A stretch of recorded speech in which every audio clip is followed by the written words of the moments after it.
Hey, I'm Chase, and this is All Things Random. Today, we're looking at the Mathey-Tissot vintage-inspired Swiss quartz for just around $100.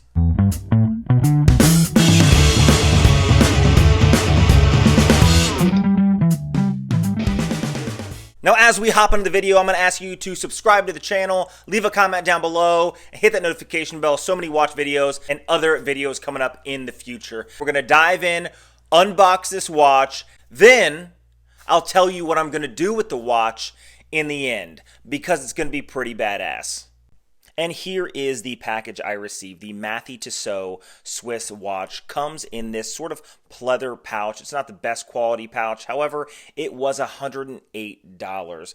Inside, it only has a few basic necessities. It has the watch, a 1-year warranty card. Right here it says Watch Center. This is a 1-year warranty card, and it comes with a Mathey-Tissot instruction manual. Not a whole lot in the instruction manual. This watch is not very complicated. It is a simple 3-hand watch. No need for the instruction manual. Now, when I picked this up, I got it because it had that really cool vintage vibe of the Pepsi GMT. And it does have that GMT style bezel with the 24 hours going around the outside. However, it is not a GMT watch. It has no extra hand for GMT. This is simply a 3-handed quartz watch. It is a Swiss watch. The bezel itself is aluminum, which means that it'll fade and scratch over time, just giving more of an overall vintage aesthetic to the watch itself. It is 120 click unidirectional, which means they probably just took the diver version of the watch and put the bezel on it itself. The bezel action isn't too bad. It has a slight slop in it, but again, overall, not bad. It does have a really nice distressed brown leather strap. It's, to me, feels like pretty good quality, and it has a single tang buckle that has Mathey-Tissot engraved on it. Those are 20 millimeters. The lug width is 20 millimeters, so you can put any type of strap on it. It does have a screw down case back, and you know what I don't understand is it is screw down case back, but it doesn't have a screw down crown, which is sort of depressing. It only has 50 meters of water resistance. This is not their quote dive watch, because they do offer a diver that has a screw down crown. However, you know, it's just a slight disappointment. It does say 1886 on the side, sort of like Invicta does. However, 1886 is when the company itself was founded. Again, not a screw down crown.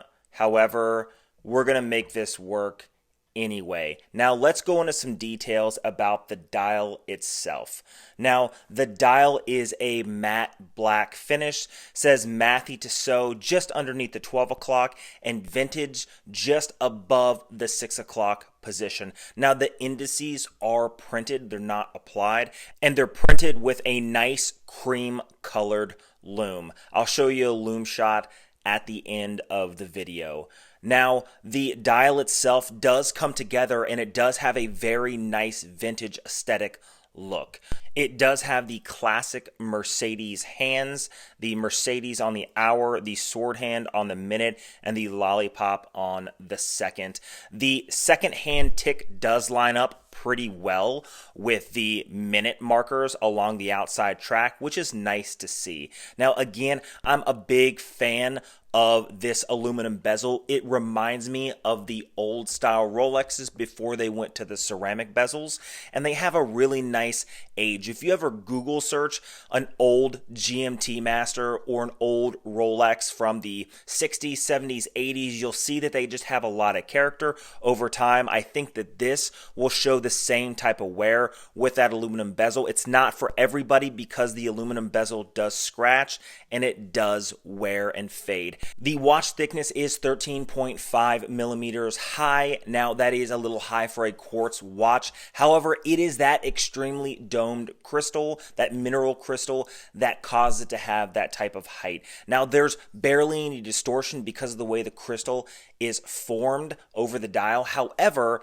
we're going to do something very specific, and I got this watch because of the dome crystal and the quartz movement inside.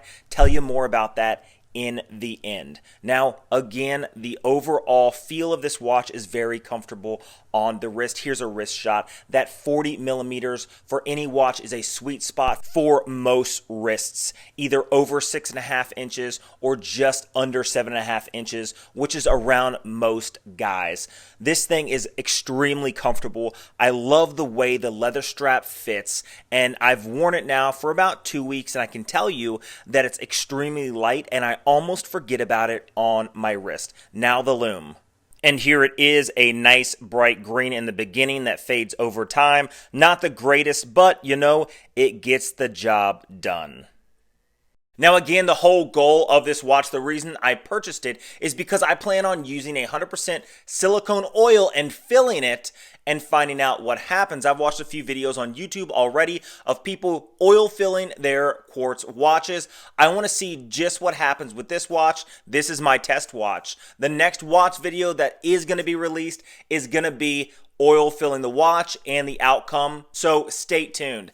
Now, if you like videos like this, hit that subscribe button down below and leave a comment of the content you guys would like to see next. Remember to hit that notification bell. A lot of videos coming up in the future. Every 2 to 3 days, I'll be dropping another one. Until next time.